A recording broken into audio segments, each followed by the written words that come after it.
السلام علیکم ورحمۃ اللہ۔ تو ویورز، جیسا کہ ہم پچھلی ویڈیو میں دیکھ چکے تھے کہ موت کا منظر کیسے تھا اور ایک انسان پر جو سچویشن پیدا ہوتی ہے وہ کیسے تھی، ٹھیک ہے۔ اب ہم دیکھیں گے ایک قصہ، ایک سٹوری کے حساب سے کیسے موت جو ہے وہ ایک بیان کی گئی ہے۔ تو قصہ یوں ہے کہ ایک ظالم کا قصہ ہے، ٹھیک ہے۔ تو وہب بن منبع جو ہے وہ رحمۃ اللہ کہتے ہیں کہ ایک مرتبہ جو ہے ملک الموت ایک دنیا میں، ٹھیک ہے،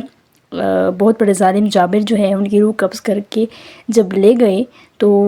انہوں نے فرمایا کہ دنیا میں یہ نا سب سے بڑا ظلم جو ہے وہ مطلب اس نے کیا جو لوگوں پر کیا تھا، تو اس حساب سے تو یہ سب سے بڑا ظالم ہونا تو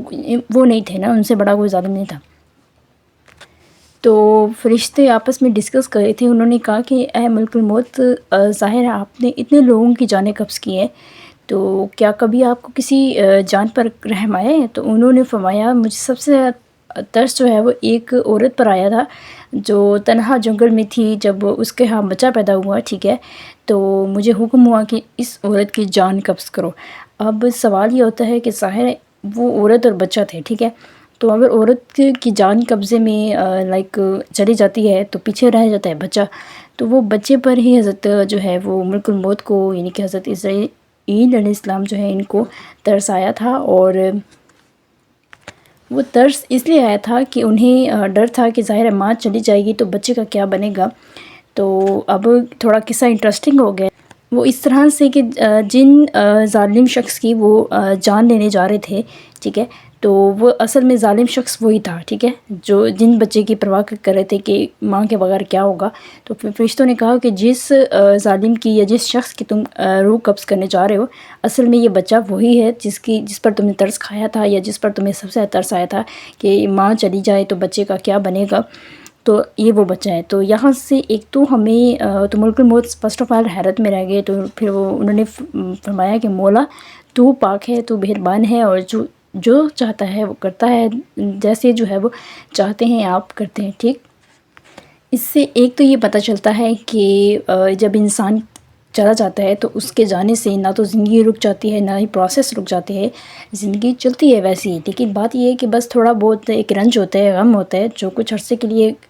جاری رہتا ہے، پھر بعد میں زندگی ویسے ہی رواں دواں چلتی ہے، ٹھیک ہے۔ تو جس طرح ایک بچے کی رواں دواں چلی ہے زندگی، اب سوال یہ بھی پیدا ہوتا ہے کہ وہ بچہ ظالم کیوں بنا؟ ظاہر ہے اس نے ایک تو ماں نہیں تھی، ٹھیک ہے، پھر اس نے دنیا کی سختیاں دیکھی ہوں گی جو معاشرے نے اسے اس پر کی ہوں گی، یا وہ اکیلا تھا تو معاشرے نے اسے ایکسیپٹ نہیں کیا ہوگا، یہ سب وغیرہ،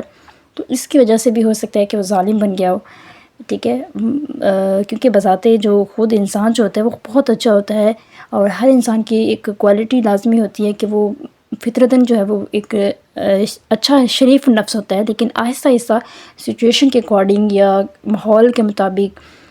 ٹھیک ہے، ایک صحبت ایسی اسے مل جاتی ہے، کمپنی ایسی مل جاتی ہے، جس کی وجہ سے چانسز یہ ہوتے ہیں کہ وہ بچہ جو ہے وہ اپنی کمپنی چینج کر کے برا بن جاتا ہے، ظالم بن جاتا ہے، لیکن فطرتاً ہر بچہ جو ہے وہ شریف النفس ہی پیدا کیا گیا ہے، ٹھیک ہے۔ اس لیے تو کہتے ہیں کہ ہر انسان جو ہے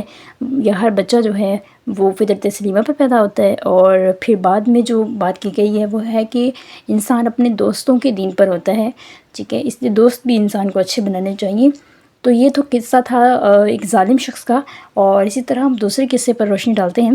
وہ ہے حضرت حسن بصری رضی اللہ تعالیٰ عنہ، ٹھیک ہے۔ ان کا ارشاد ہے موت کے بارے میں، وہ کہتے ہیں کہ جب کوئی شخص مر جاتا ہے تو اس کے گھر والے رونا شروع کر دیتے ہیں، ظاہر غم میں روتے ہیں، یہ ظاہر کتار کرتے ہیں۔ تو ملک الموت جو ہے وہ جب اس مکان کے دروازے پہ جاتا ہے نا جن کی ڈیتھ ہوئی ہوتی ہے،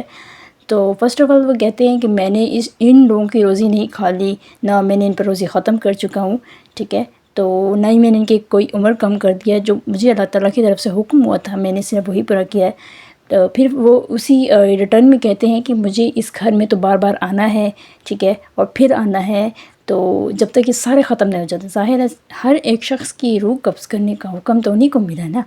تو اس طرح پہ حضرت حسن جو ہے وہ اللہ تعالیٰ نے فرماتے ہیں کہ خدا کی قسم کہ اگر گھر والے جو ہیں اس وقت اگر وہ فرشتہ جو باتیں کر رہا ہوتا ہے یا ان کو دیکھ لے تو ان کی ساری باتیں، ان کے سارے غم، ان کی ساری جو رونا دھونا ہے وہ ختم ہو جائے، اور وہ صرف اپنی فکر میں رہ جائیں۔